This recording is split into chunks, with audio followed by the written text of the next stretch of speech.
Assalamualaikum warahmatullahi ta'ala wabarakatuh. Alhamdulillah, nahmaduhu wa nasta'inuhu wa nastaghfiruh wa na'udzu billahi min syururi anfusina wa min sayyiati a'malina. May yahdihillahu fala mudhillalah wa may yudlilhu fala hadiyalah.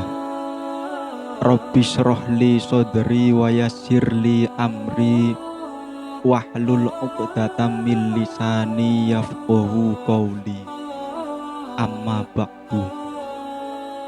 Subhanaka la ilma lana illa ma 'allamtana innaka antal alimul hakim. Pemirsa yang mulia, syukur alhamdulillah pada kesempatan kali ini kita bisa berjumpa lagi.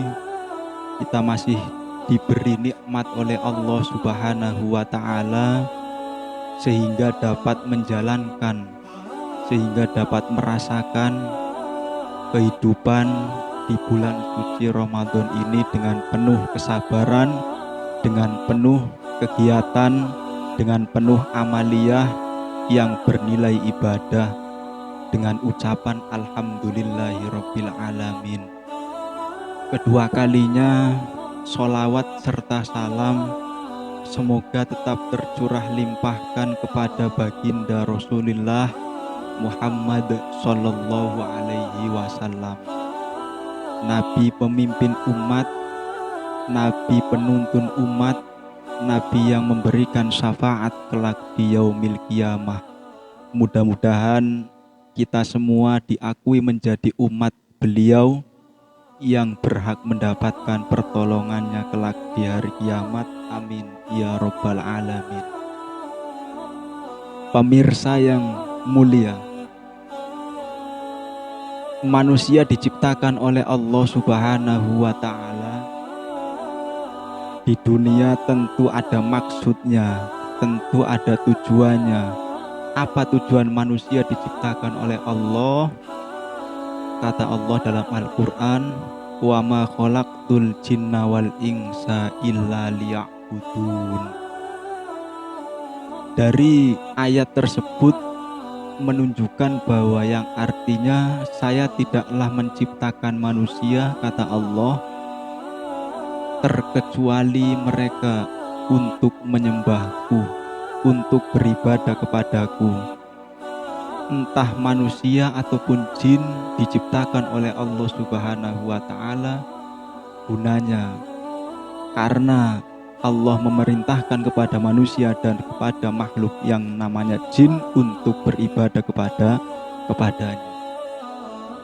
Maka untuk menuju ibadah kepada Allah, manusia diberi akal untuk berpikir, untuk belajar, untuk mengetahui bagaimana agar supaya ibadahnya diterima di sisi Allah Subhanahu wa ta'ala. Amal-amal di selain bulan suci Ramadan itu berbeda dengan amal yang dilakukan di bulan suci Ramadan.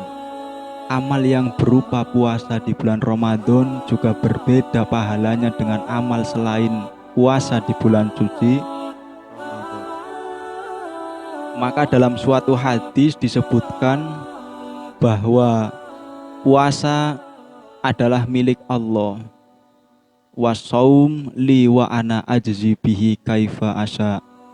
Puasa adalah milikku dan tidak ada satupun yang bisa mengetahui pahala puasa kecuali zatnya Allah Subhanahu wa ta'ala. Namun untuk amaliyah ibadah yang lain mungkin bisa dilipat gandakan sampai 700 kali ataupun lebih sedikit. Karena dalam amaliyah puasa tidak bisa kita mengklaim, tidak bisa kita memastikan bahwa orang itu adalah orang yang sedang berpuasa. Apa bukti bahwa dialah sedang berpuasa, tidak makan? Toh nyatanya banyak orang yang tidak makan. Tapi berbeda dengan orang yang beribadah sholat. orang yang beribadah haji di zakat.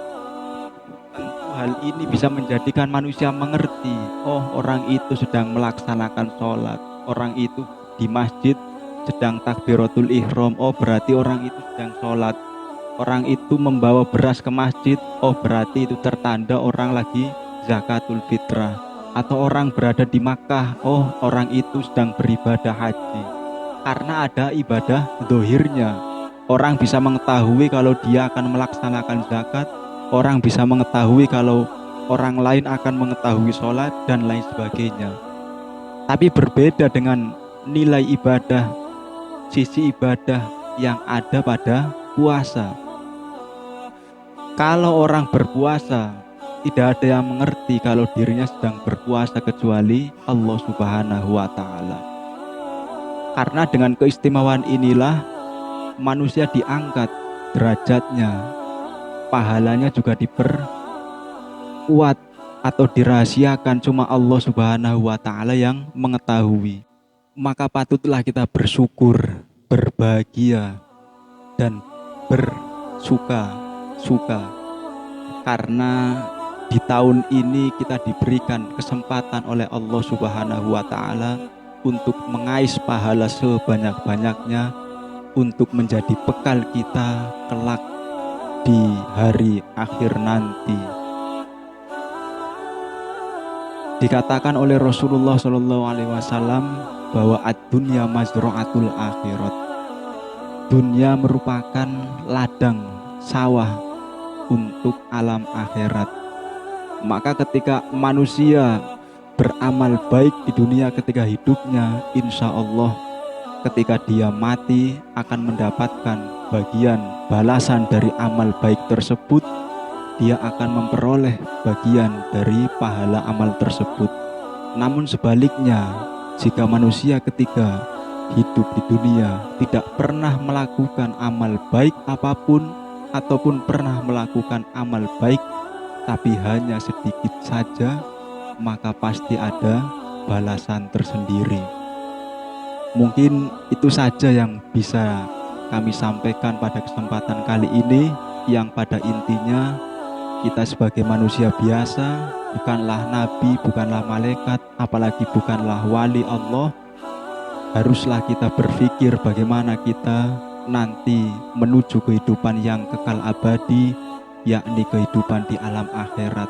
Apakah kita mau menjadi orang yang beruntung, atau justru kita akan menjadi orang yang celaka dan binasa?